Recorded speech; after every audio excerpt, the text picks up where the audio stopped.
Good morning everyone. आज के इस क्लास में आरएससी के क्लास में हम लोग का जो टॉपिक्स है वो है यूनिट ऑफ रेफ्रिजरेशन। जो रेफ्रिजरेशन को हम हर क्वांटिटी को कोई ना कोई एक यूनिट से मापते हैं, ठीक है।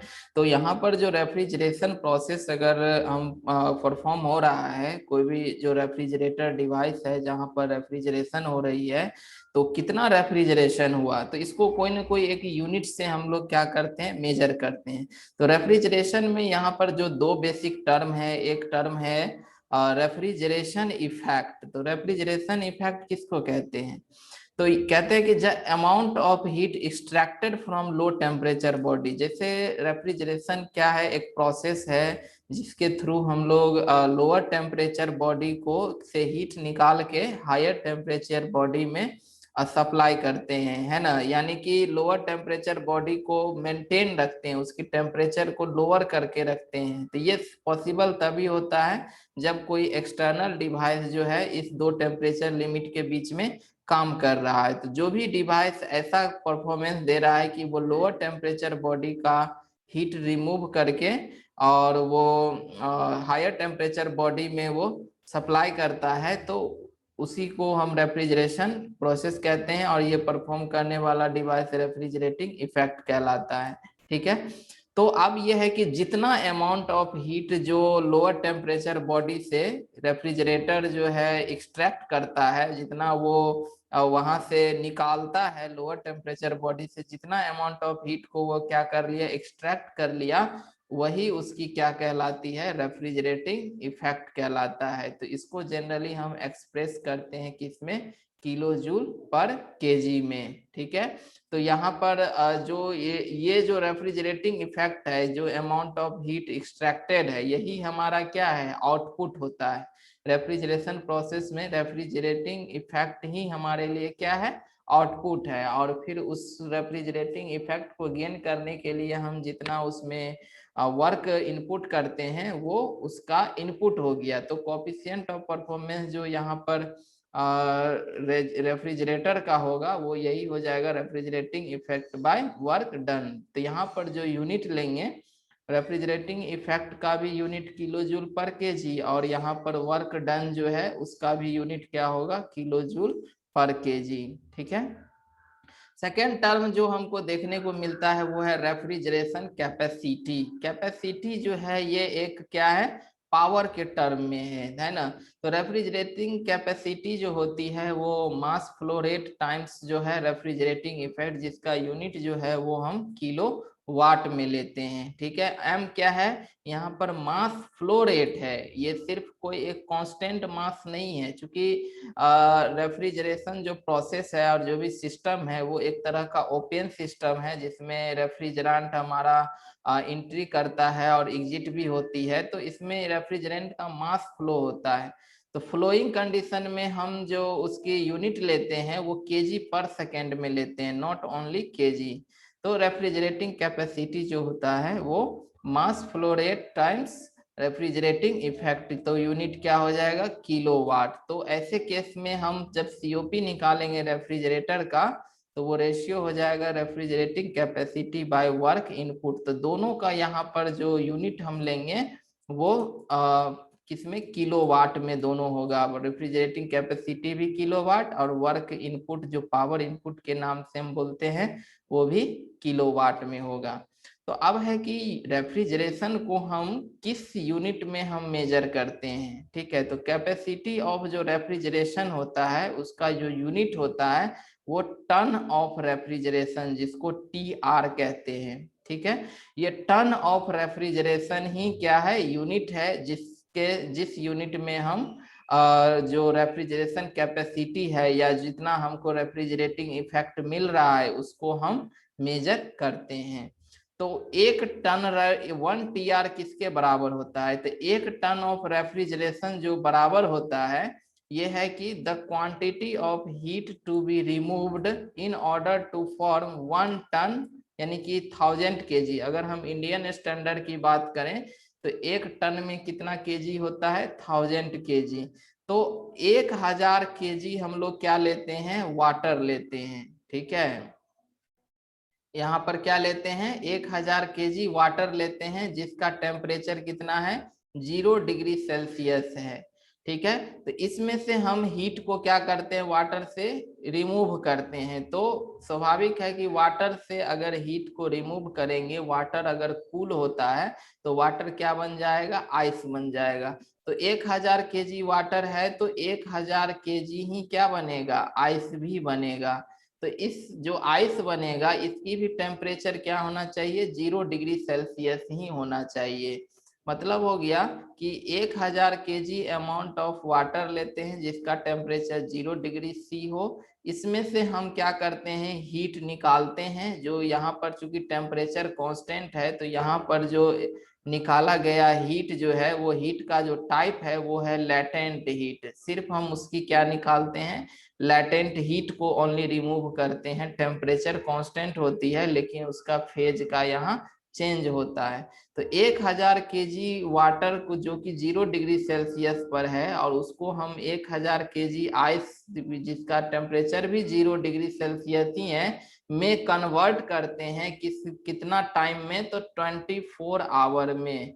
तो इस 24 आवर में हम 1000 kg वाटर को हम 1000 kg आइस बनाने के लिए जितना अब हमको यहाँ से हीट रिमूव करना पड़ेगा, यही अमाउंट ऑफ हीट जो होगा वही कहलाएगा 1 TR के बराबर। यानी कि जितना अमाउंट ऑफ हीट हमको 1000 kg वाटर से 1000 kg आइस दोनों का ही टेम्परेचर 0 डिग्री सेल्सियस है, बनाने के लिए हमें जितना अमाउंट ऑफ हीट एक्सट्रैक्ट करना पड़ेगा वाटर से, वही जो क्वांटिटी होगा हीट का वो उसका 1 TR के बराबर होगा। तो 1 टन रेफ्रिजरेशन, यहाँ पर स्वाभाविक है कि लेटेंट हीट निकालें और लेटेंट हीट होता है mass into latent heat capacity. तो 1 TR बराबर हो जाएगा m ice, mass of ice, गुने L आइस जो आइस का लेटेंट हीट है, और बाय टाइम जितना उसको समय लगा। तो लेटेंट हीट जो आइस का होता है वो 333.5 किलो जूल पर केजी होता है। तो 1 TR का मान जो है यहाँ पर मास जो है आइस का वो हो जाएगा 1000 kg, लेटेंट हीट 333.5 है और इसको 24 घंटा लग रहा है। तो 24 घंटा को सेकंड बनाने के लिए हम 24 को 60 गुने 60 से गुना कर देते हैं। तो इस तरह से यहाँ पर क्या कितना वैल्यू आया, 3.85 किलो वाट आया। कि ये किसके स्टैंडर्ड से, तो ये हमारा इंडियन स्टैंडर्ड से, क्योंकि इंडियन स्टैंडर्ड में जो 1 टन जो होता है वो 1000 kg के बराबर होता है। ठीक है, लेकिन अगर इसको हम यूएस टन में ले तो यूएस में जो 1 TR इक्विवेलेंट होती है ये होता है कि production of cold at the rate at which heat is to be removed from 1 US ton of water at 32 degree F to freeze it to ice at 32 degree F in 1 day. मतलब हो गया कि 1 US ton जो होता है वो 907.18 kg के बराबर होता है। तो हम लोग क्या करते हैं कि यहाँ पर 907.18 kg वाटर है जिसका टेम्परेचर 32 डिग्री फ़ारेनहाइट है, इसको हम लोग चेंज करते हैं आइस में जिसका आइस का भी टेम्परेचर 32 डिग्री फ़ारेनहाइट ही है, और फिर इसको भी टाइम जो है लग रहा है कितना पे, 24 आवर है ना। यानी कि 24 आवर में 1 डे में जितना अमाउंट ऑफ हीट यहाँ से क्या करना पड़ेगा, एक्सट्रैक्ट करना पड़ेगा, निकालना पड़ेगा, वही कहलाता है एक यूएस टन। यहाँ पर एक क्या हो जाएगा, एक यूएस टन, सॉरी एक टन रेफ्रिजरेशन, तो एक यूएस टन 907.18 kg। तो 1 TR जो होगा वो जितना अमाउंट ऑफ हीट यहाँ से रिमूव करना पड़ेगा वही हमारा 1 TR के बराबर होगा। तो यहाँ पर भी सेम फॉर्मूला हो जाएगा, मास यहाँ 907.18 है और लेटेंट हीट तो वही है 333.5, और इसको सेकंड में चेंज करेंगे तो 24 इंटू 60 इंटू 60, ये कितना आ गया, 3.5 किलो वाट आ गया।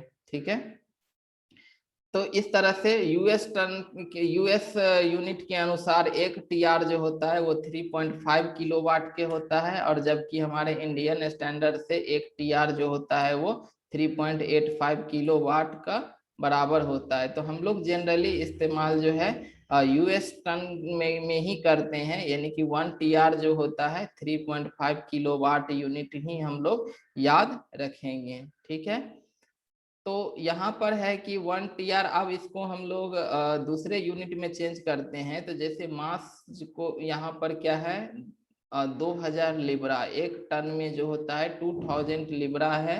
उसकी लैटेंट हीट जो होती है वो 144 ब्रिटिश थर्मल यूनिट जो कि बीटीयू है अब पर लिब्रा हो गया है ना, और 24 आवर है। तो इस यहाँ पर हम इसको सॉल्व करेंगे तो ये आ जाएगा 12,000 BTU per hour, British thermal unit per hour.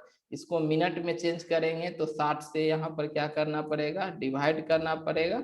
तो ये कितना आ जाएगा 200 बीटीयू पर मिनट। ठीक है, अब है कि इसको हमको किलो कैलोरी में चेंज करना पड़ेगा। तो 1 बीटीयू में जो होता है वो 3.968 होती है। तो 1 इसको हम 200 में 3.968 से डिवाइड कर देंगे तो ये किस में चेंज हो जाएगा, किलो कैलोरी पर मिनट में चेंज हो जाएगा।